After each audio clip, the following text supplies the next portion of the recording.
Voilà, maintenant que j'ai du recul sur le truc, je regrette pas du tout de l'avoir fait. Mon stérilet en cuivre, hein, il est en cuivre. Parce que déjà, je ne prends plus la pilule, donc j'ai pas de trucs chimiques et tout dans le corps. Forcément, j'ai beaucoup plus d'hormones, parce que avec le stérilet, en fait, c'est un moyen de contraception où tu gardes quand même tes hormones. Donc forcément, j'ai des moments de fatigue pendant le mois, avant les périodes, des moments où je suis un peu plus nerveuse. En fait, je ressens les hormones que je ne ressentais plus depuis des années que je prends la pilule. J'étais vraiment très linéaire. Donc voilà, faut apprendre à se réapprivoiser. Le seul truc avec le stérilet, c'est que les premiers mois, vous avez beaucoup plus vos périodes. Le temps que votre corps s'adapte. Bon, ça me dérange pas, moi. Je suis juste un peu plus fatiguée. Et les boutons. Pour les personnes qui ont, comme moi, une peau à tendance acnéique, les boutons. Donc, heureusement que j'ai quand même mon lait de chèvre parce que je vous assure que j'abuse pas avec ça. Vraiment, moi, de base, j'ai un acné hyper sévère.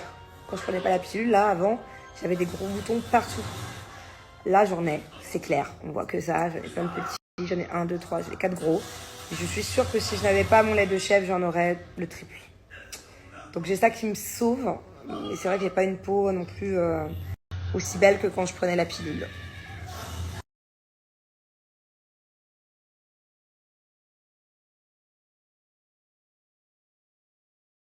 Ouais, d'ailleurs, franchement, en toute honnêteté, ils étaient excellents. Je reviens pas d'avoir fait ça moi-même, alors que d'habitude, c'est un truc que je commande au restaurant. Bonjour, mon amour. D'ailleurs, elle n'a pas voulu goûter. Je sais pas ce que t'as loupé. Je vous mettrai la recette. Et t'as aimé mes grosses boules au risotto, mon amour? Adore. Oh, tous les deux, tous les trois. Viens, Yadou. Oh, trop d'amour. Je vous mettrai la recette le temps que je fasse le montage et tout dans quelques jours. Mais j'ai tout filmé. Il n'y a que le bœuf bourguignon que j'ai pas filmé encore. Oh, mon bébé. Après, je te fais un câlin.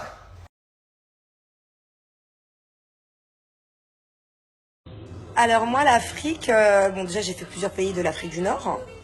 J'ai déjà fait Tunisie, Maroc. Sinon moi j'ai habité en Afrique. J'ai habité à Abidjan, Côte d'Ivoire. J'ai déjà fait Kinshasa et j'ai déjà fait Dakar. Voilà. Donc non, l'Afrique, j'ai déjà fait plusieurs pays. Il y en a plein que j'ai pas fait encore. Voilà. Pourquoi pas un jour aller en Afrique du Sud ou faire un safari avec les enfants. Ou des missions humanitaires, dans ce cas-là, dans d'autres pays qui en auraient le plus besoin. Qu'est-ce qu'il y a? Vous me lâchez pas là, hein? Maman, il faut qu'elle aille à un rendez-vous. C'est pas quand je sors. Est-ce que tu sors? Qu'est-ce qu'il y a, Dadou? Maman, je sais que tu mens, tu vas pas sortir. Ah, je te jure que je sors et hier soir, je suis sortie aussi. Ah, je te jure que maman reste pas là. Mais tu dors, qu'est-ce que ça peut te faire que je sois dehors ou dedans? Ça change quoi de ta vie à toi? Genre, il faut ton autorisation, c'est ça? Bubu, maman, elle peut sortir ce soir? Yes or no, Bubu? Non. Oh! Toi aussi, tu t'y mets. Bon, du coup, là, je vais rejoindre une copine, je suis en pyjama. Elle habite à côté de chez moi. Je pense que je vais passer 2 heures avec elle. Après, je rentrerai à la maison et je répondrai à toutes vos questions, tout ça. Faudrait que je prenne un bon bain aussi, du coup. Je vais me faire un soin, visage, cheveux et tout, bref. Et je pense pas que je filmerai là-bas parce que je crois qu'elle n'est pas trop réseaux sociaux. Alors, je vous explique ce qui nous est arrivé avec Thiago au mall. Et j'ai été très fière de lui. Vous savez, quand je vous ai filmé qu'on goûtait, qu'il y avait, qu'on a mangé des donuts. En fait, il y a un petit garçon qui était à la table. Il y a un petit garçon qui était à la table derrière nous, en fait, qui a commencé à crier très fort. Voilà. La première fois, bon, je me suis pas trop posé de questions et je me suis dit, c'était quand même un cri très très fort. En plus, là où on était, c'est un gros mot où tout le monde mange, énormément de personnes, ça résonnait quoi. Et je me suis aperçue très rapidement que ce petit garçon, à mon avis, il souffrait d'une maladie puisque c'était très chronique. C'était vraiment toutes les 2-3 minutes, il faisait des grosses crises d'angoisse. Ses parents avaient beaucoup de mal à le canaliser, ils avaient l'air d'avoir l'habitude. Et jusqu'à ce que le petit garçon il se tape la tête contre la table. Et on voyait vraiment qu'il faisait des crises d'angoisse, quoi, qu'il était en insécurité et que voilà, c'était pas juste un garçon qui faisait une crise de nerfs, quoi. Et donc j'ai vu dans le regard de mon fils qu'il avait un peu peur, quoi. J'ai vu qu'il était un peu effrayé dans son regard, donc je lui ai tout de suite expliqué que ce petit garçon, il était certainement handicapé, voilà, et qu'il avait certainement une maladie ou quelque chose qui fait qu'il se comportait comme ça et que du coup il n'arrivait pas à le contrôler en fait, et que ce n'était pas juste un enfant qui faisait un caprice.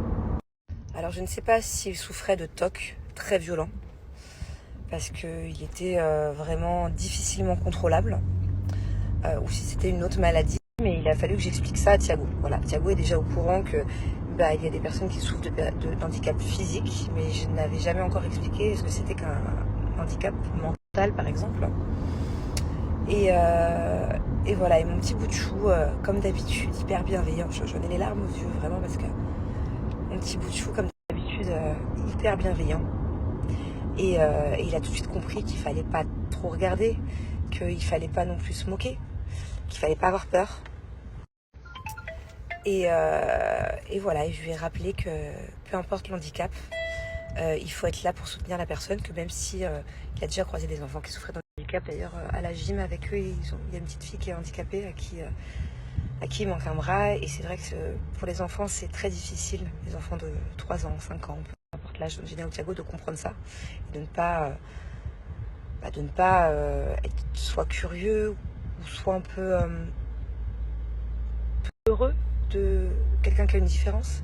Et moi je suis vraiment fière de mon fils parce que c'est pas le cas. Pour le coup, je lui ai expliqué et je lui ai dit, tu vois, mon chéri, quand c'est comme ça, il faut pas trop regarder, il faut pas être insistant dans le regard, faut pas, parce que tous les gens qui étaient autour, ils regardaient, genre choqués, genre intrigués, genre. Et en fait, j'expliquais, je dis, tu sais, les parents, que ce soit ce petit garçon, il est certainement en train de souffrir quand il fait des crises comme ça, et puis les parents aussi, ça doit pas être facile pour eux d'avoir tous les regards sur soi comme ça, donc il faut se mettre à la place des gens. Et puis il a tout de suite compris, il m'a fait, ah ouais, il a eu un tellement beau discours. Qu'est-ce que je suis fière que depuis tout petit, justement, de ne pas lui avoir caché qu'il y avait des différences. Et c'était émouvant. Parce que même moi, honnêtement, je n'avais jamais vécu une situation pareille. Et le fait que mon fils soit là avec moi et qu'au final il comprenne et qu'au final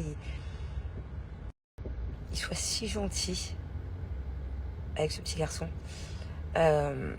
Limite, il aurait pu aller jouer avec, quoi. Alors que je pense pas que tous les enfants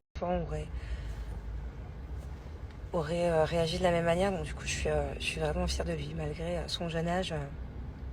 Ouais, ça c'est mon petit bonhomme. Voilà. Donc c'est un peu compliqué d'expliquer tout ça. On y a longuement discuté. Donc, du coup, on s'est attardé un peu à table. Et je lui ai expliqué les différentes maladies que les enfants pouvaient avoir, même les adultes. Hein. Et que quand c'était comme ça, il fallait être bienveillant avec la personne. Bon allez, je me remets de mes émotions. J'aborderai un autre sujet avec vous aussi, parce que après il m'a posé des questions sur la religion, les différentes religions. Et c'était intense aussi, hein. C'est quelque chose, ce petit bonhomme. Vraiment.